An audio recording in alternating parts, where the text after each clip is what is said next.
chosen ones. God is sorry, it's all on you now. You were right, wait. Pause for a second. Something quiet, something almost invisible has just shifted. If this message speaks to your heart, comment "I receive this love," like the video, and subscribe for more. It's strange how the space between two people can feel like a room you never built, yet you keep walking through it. You've been there before. Standing at the edge of a conversation that never happened, hearing a laugh that faded before you could answer. The distance isn't measured in miles, it's measured in the little pauses between breaths. The way the words you once said now echo faintly in the back of your mind. You might be wondering why, after all the nights spent replaying that last text, there's still a hollow spot where their voice used to be.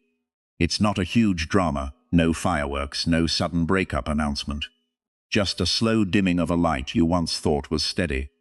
The emptiness you feel now is different from the emptiness you felt 3 weeks ago.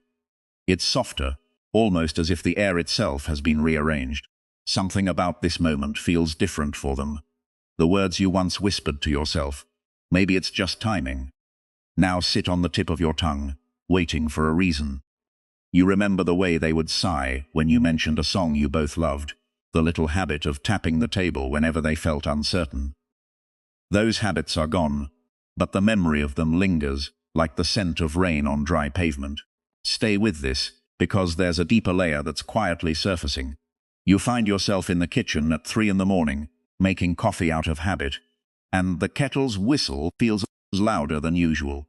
In that stillness, a fragment of a conversation slips back. A joke you told that fell flat, a comment you thought was harmless but now sounds sharper. You replay it, line by line, searching for the point where the crack appeared. It's in those tiny moments, the ones you didn't notice at the time, that a subtle trigger surfaces. Maybe it's the way they left the door ajar, a literal opening that mirrors the emotional gap you've been feeling. Or perhaps it's the way a song you both sang on a road trip suddenly pops up on your playlist, and you're forced to hear it without the other half of the harmony. They didn't expect this feeling to return. Yet here it is, gentle as a sigh, reminding you that the past isn't completely sealed. It brushes against your thoughts like a feather, and you can't help but wonder, was there a piece you missed? When you close your eyes, you see the outline of their smile, the curve of their eyebrows when they were surprised. Details you never thought mattered. What happens next isn't loud. It's a whisper that nudges you toward the kitchen table again, toward the bookshelf where you used to leave notes. You find that one folded piece of paper tucked between the pages of an old novel, a note they wrote months ago, a line you've never read aloud. "You're right. I'm learning to listen." The words were meant for a moment that never arrived, and now they sit there, waiting for you. You feel a gentle regret, not for the loss itself, but for the opportunities you didn't see. Maybe I let go too quickly. The thought drifts in. The realization isn't a thunderclap, it's a soft light turning on in a dark hallway. You start to understand that the distance was never just about space. It was about unspoken expectations, the way you both assumed the other knew the map. There's a growing clarity that settles over you like a thin sheet of ice on a pond. When you look at the water now, you see the reflection of your own eyes more clearly. You realize that the narrative you've been telling yourself, "They chose something else," is only half the story. The other half is the part where you chose to quiet the inner voice that kept asking, "Is this really over?" You find yourself reaching for the phone, thumb hovering over their name. It's not the urge to call, but the curiosity of what it would feel like to type a simple, "Hey, I thought about that note you left." It's not a plan, just an inkling, a thought that appears because the world has silently shifted. It's the moment when you see that even if you don't press send, the act of considering it has already changed something inside you. Stay with this, because there's a deeper emotional layer here. There's this subtle sense that timing has its own rhythm, a pulse you can't control but can feel. Not the loud ticking of a clock announcing destiny, but the quiet tide that pulls at a rock, steady enough to erode a little each day. You remember a line from a book you both loved. The right moment is never right for anyone, but ends up being exactly what we need. It feels like a quiet affirmation, not a prophecy. Just a reminder that the world hasn't stopped spinning because you missed a beat. It's not about blame. It's about recognizing the part you play in this quiet choreography. God is sorry, it's all on you now. You catch yourself whispering that phrase in the dark, not as an accusation, but as a strange comfort. It's as if the universe is handing you a pen after all the pages have been written, inviting you to add a single honest sentence. That sentence might be as simple as, "I see now why I was right, and why I was wrong." Your heart subtly shifts its stance. It's no longer locked in guarded defense, but opened slightly, as if to let a breeze in. You begin to see the person not as a missing piece, but as a mirror that showed you what you could become if you allowed yourself to be seen. There's a soft, almost imperceptible feeling that the universe, in its own understated way, is aligning moments. Your solitary coffee at 3 a.m., the song on the playlist, the note in the book, like tiny puzzle pieces fitting together. If you felt a quiet whisper like this, let it settle. You don't need to force anything. Just notice how it feels. What you're beginning to understand is that the distance wasn't a scar. It was a space where something else could grow. The memory of their laughter isn't just a reminder of loss. It becomes a reminder of the capacity you have for holding joy, even when the source of that joy isn't directly present. The silence isn't empty. It's full of possibilities you hadn't considered, because you were looking for a voice that wasn't meant to fill that space. And this is the part they're still trying to understand. The subtle shift that feels like a doorway opening just enough to see a glimmer of light. It's not enough to step through fully, but enough to know there's a path you can follow if you choose. Something about this moment feels different for them, and for you. The quiet that settled after the storm is now a canvas, waiting for the next soft brushstroke. The next note you might write, whether it lands on a screen or stays in your thoughts, carries the weight of all the unspoken things you've let sit in the shadows. There's a part of you that's already reaching, not out of desperation, but out of a calm curiosity, wondering what it would be like to hear their voice again. Not because you need closure, but because you want to acknowledge the shape they helped you take. And what they're beginning to realize now is something they can't ignore anymore. The realization settled in like a gentle tide, creeping up against the shore of your routine and refusing to be brushed away. It's those moments when the ordinary feels suddenly threaded with something you hadn't noticed before, like an old sweater that fits a little better after a wash you never expected. That quiet awareness sits beside your morning coffee, pulling at the phantom of a conversation you never had, and you find yourself listening more closely to the sound of the kettle, as if it might whisper back. You're caught in a strange loop of what if and what was. On one side, there's the lingering echo of the note you found, the unfinished sentence that still hovers in the back of your mind. On the other, there's the memory of nights when the two of you spoke more in sighs than in words, when a look across the kitchen table felt like an entire dialogue. The question becomes less about, did we ever truly say it, and more about what we were saying without ever having to say it at all. A memory flickers. Late-night drives with the city lights spilling through the windows, the way you both sang the same off-key chorus of an old song without caring about the wrong notes. You remember the moment you both reached for the same coffee mug, hands brushing briefly, and how the brief contact lingered longer than the caffeine ever could. That's when you first felt that unspoken current, a subtle pull that didn't need a declaration to be felt. Stay with this, because there's a deeper emotional layer here. The depth isn't in a grand gesture. It's in the way you both understood each other's silence. You realize now that the love you shared was built on a scaffolding of quiet actions, not loud confessions. It's the way you'd leave a blanket on the couch just because you knew the other would get cold, the way you'd text a meme at 2 a.m., simply because you could picture their smile. The realization is both comforting and unsettling. Comforting because it proves the bond existed, unsettling because it never had a label. Your thoughts turn inward, and a gentle regret surfaces. Maybe I let go too quickly when the conversation stopped, assuming the silence meant it was over. That thought isn't a scream. It's a soft sigh that drifts out as you stare at the rim of your coffee mug. You start to understand that the distance that grew wasn't a wall you built, but a space you both allowed to expand without filling it with words that might have broken its fragile balance. There's a growing clarity now, like the first light after a storm, that the unspoken love was never meant to be shouted from rooftops. It simply existed in the way you both adjusted the thermostat when the other was shivering, in the way you left space on the plate for a bite you'd both share. That quiet part of you, the one that once dismissed those gestures as ordinary, now sees them for exactly what they were, love language without the need for translation. And yet, even as the clarity settles, a faint pulse of yearning remains. You find yourself reaching for your phone, thumb hovering over the contact name that still appears in your recent calls. The idea of typing something like, "I was thinking about the night we sang off key and realized how much that still means to me," flutters in your mind. It isn't a plan. It's a curiosity, a gentle nudge that says, what if we could acknowledge the unspoken without shaking the foundation we built? What happens next isn't loud, but it changes everything. You picture the scene of sending that message and waiting, not for an answer, but for the feeling of having spoken the words that have lived in your chest for weeks. The shift isn't about forcing a response. It's about honoring the truth that has been sitting there, quiet as a bookmarked page you never turned.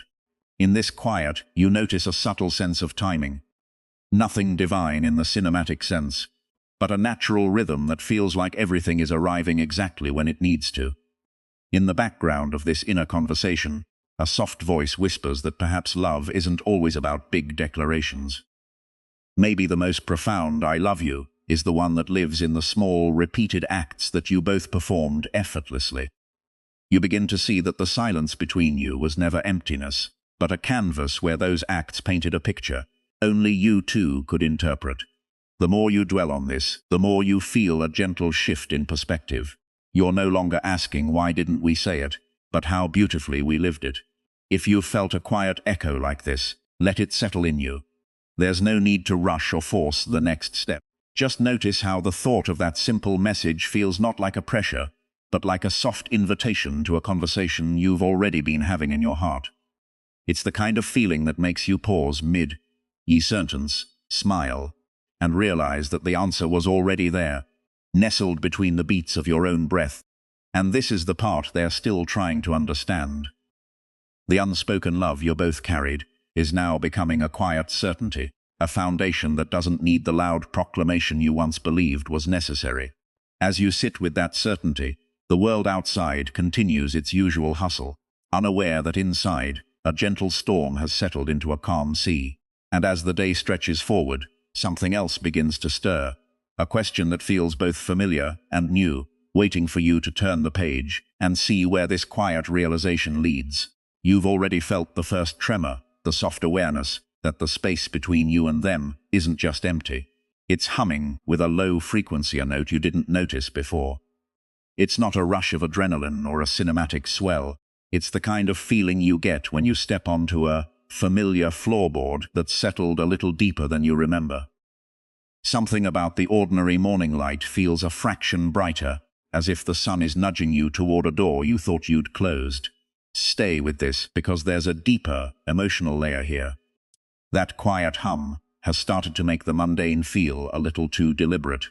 You find yourself catching the scent of fresh-baked bread on your way to work, and, for a heartbeat, you're convinced the smell is a reminder of the way they used to bring you croissants on rainy Saturdays. You smile, then wonder, is this nostalgia, or is it something else? The question slides through your thoughts like a paper plane, landing somewhere you can't quite see nor conflict. The what-if echo. You sit at your desk, staring at a spreadsheet that suddenly looks like a blank canvas. The numbers are there, but your mind is replaying a fragment of a conversation you hadn't thought about in weeks. It was the one where they laughed about a typo you made in a text, turning it into a private joke that only the two of you understood. You ask yourself, did I read too much into that joke? Did I mistake the comfort of their laughter for something deeper? Every what-if feels like a small pebble you're dropping into a pond, creating circles that ripple outward. The circles intersect with other memories, like the time they left a folded napkin with a doodle on it, scribbled "for my favorite person" in a hurried hand. Your inner dialogue is a gentle tug of war. Maybe I let the silence speak louder than I should have. Why does this still feel unfinished? Something about them still stays with me, even when I'm alone. You can hear the quiet voice of doubt, but there's also a softer, steadier hum that suggests there's a purpose to this lingering. It isn't a command. It's more like a question posed by the universe, waiting for you to answer in your own way. A subtle memory trigger you step out for lunch, the city humming around you. A street performer begins to play an acoustic rendition of Fast Car. The chord progression is familiar, the rhythm exactly the one they would strum on a rainy Thursday, humming it softly while you both stared out the window at the drizzle. The song stops, and you realize you've been humming it under your breath for the past 5 minutes, as if it were a mantra you didn't know you needed. In the same moment, a handwritten postcard slips from the mail slot on your office building. The front is a simple watercolor of a lighthouse against a pastel sky. Inside, a single line in ink. Even when the light seems far, it's still there. It's unsigned, but the ink matches the one you remember from the pen they used to write grocery lists. You turn it over, half expecting a name, half expecting nothing. The back is blank, except for a faint smudge where a finger once pressed. You feel the weight of that card as if it's a small, tangible reminder that someone, somewhere, thought of you in a moment you didn't even notice. They didn't expect this feeling to return. The postcard, the song, each a quiet nudge, like a whisper asking, "Are you still listening?" Ryuk, the quiet cascade. You tuck the postcard into your notebook, close the laptop, and stare out the window as the city's traffic breathes in and out. The sound of distant horns fades, replaced by a subtle rhythm that mirrors the beat of your own heart. It's in this pause that a new question surfaces, one that feels both sudden and inevitable. What would happen if I let this cascade of small signs guide me, even if I'm not sure where it leads? You know the answer isn't an instant revelation, it's a slow-moving river, carving its path around the rocks of doubt you've built over months. Yet the water is already moving, and you sense that resisting it would only create turbulence. Emotional realization later that evening. You return home and find the old playlist you both made in high school still sitting on your phone, untouched. You press play, expecting the familiar shuffle, but the first track that comes on is a piano instrumental you both loved, because it reminded you of a camping trip where you both tried to sing Stairway to Heaven, off a key, laughing until you could barely breathe. As the piano notes fill the room, an image flashes. You're both sitting on the edge of a lake, the water reflecting a sky so clear that every cloud looks like a brushstroke. There was a moment then, a pause before a splash, when you both looked at each other and said nothing. In that silence, a feeling of pure trust settled between you, more solid than any spoken promise. You realize now that those silent exchanges were never missing conversations. They were the groundwork, the architecture of an intimacy built on understanding without words. The realization isn't loud. It's a soft acknowledgement that the love you're feeling isn't a relic of the past, but a living, breathing thread woven into the fabric of who you are now. Escalation. Feeling something deeper that night, while the house settles into its usual hush, you find yourself counting the breaths you take.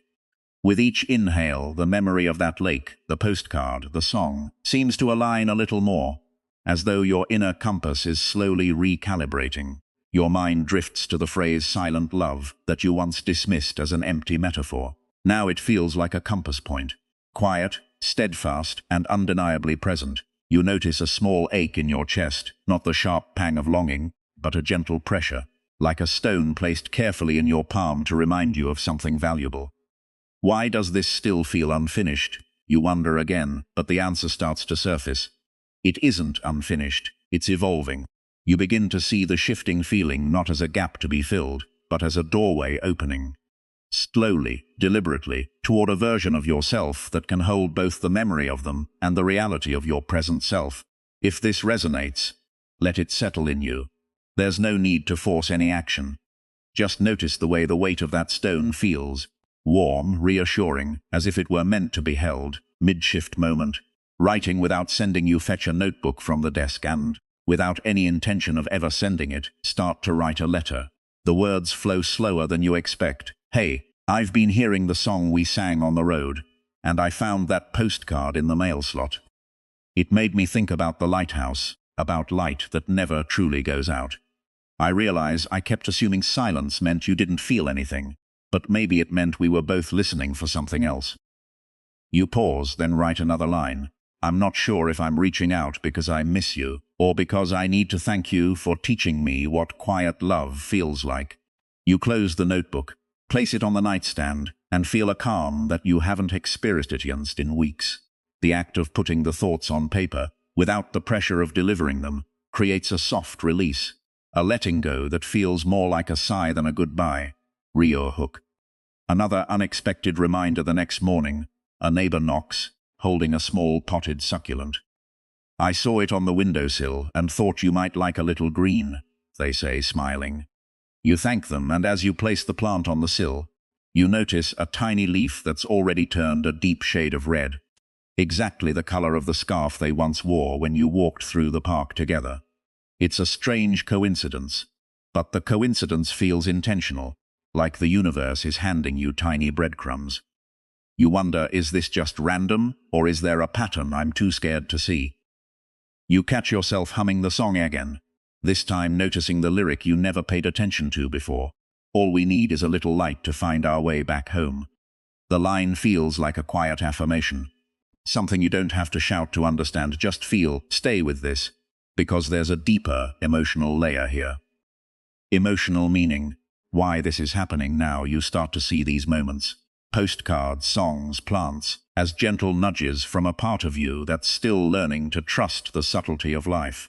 It's not about destiny in the grand cinematic sense. It's about the everyday grace that shows up when you're willing to notice it. The Bible once said, "Be still, and know that I am God." Psalm 46:10. In those verses, the call to stillness isn't about waiting for miracles, but recognizing the miracles that already exist in the soft pauses between breaths. Your own stillness is allowing those small signs to speak louder than any shouted declaration ever could. You realize that the unfinished feeling you've been wrestling with isn't a problem you need to solve. It's a lesson your heart is teaching you about patience, about the art of holding space for yourself and for someone who once held space for you. The lesson isn't dramatic, it's gentle, like a river that carves stone not by force but by persistence. Perspective shift. From loss to growth. Your mind once labeled the distance as a loss, a missing piece that could never be replaced. Now the perspective is shifting. You begin to view the distance not as a void, but as a stretch of road you've traveled, where every mile taught you something about listening, about seeing love in actions rather than words. You notice that the lingering ache has softened into a warm undertone. When you think of them, it's no longer what could have been, but what has been. The love that once seemed bound to a specific moment now feels like a gentle current that runs through you, independent of any single event. Maybe the real miracle isn't that they are still in my thoughts, but that I can sit with those thoughts without feeling broken. You start to feel lighter, as if a weight you didn't realize you were carrying has been shifted onto the shoulders of those quiet reminders you've been receiving. In the evenings now, you sit on the balcony, watch the sky turn from gold to deep indigo and let the night sound wrap around you. You no longer count the minutes until their voice returns. You simply let the night be. The transformation isn't a spike of epiphany. It's a steady dimming of the old narrative, and a soft glow of a new one. You think about what you might do next. Perhaps you'll write that letter again, or maybe you'll keep it as a private shrine, a testament that love can be honored without demanding reciprocation. Perhaps you'll call them someday, not because you need closure, but because you've learned that honest connection is a bridge, not a wall. Whatever the next step, the underlying current feels steady, like the tide that always returns, regardless of the storms that come and go.